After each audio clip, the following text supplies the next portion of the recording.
अस्सलाम वालेकुम संगत। एक बंदा गया चावना आई पिछू रोवन लगे रोवा थोड़ा कोई पिछू बैठ गया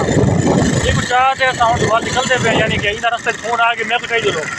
उधर नहीं और तब दिखाई रोज का निजाम संगत 1 किलो होना था मेरे पे आते रास्ते बाल्टी किलो किलो फ्रूट का मात्र इतना में को कितने का ये मालते ऊपर से पैसों की मिलन मेरे पे पता ही तो तरीके से मुझे बंदे को डाल दो तो भाई जान 1 किलो सफर जारी और बारी है सफर मुकता ही नहीं पिया ये बंदा बंद बैठ गया था अंदा बंद रह गए बस इन्हें दो ही का फोन नाल चलते तो अच्छा कहीं बोल आप जाम पर लग गए यार ऐसा थोड़ा जाम दो फिर जी रही थोड़े वाले पास है जाम पर लग गए बस ये समझ 1-2 किलोमीटर थोड़ा सफर रह गए रोई तो 50 किलोमीटर सफर कितने वाले घंटा 1.5 ठीक है वीडियो थोड़ी टिप देने वाले है ना आप मुझे हमारे मजीद खेलने ना वीडियो देखो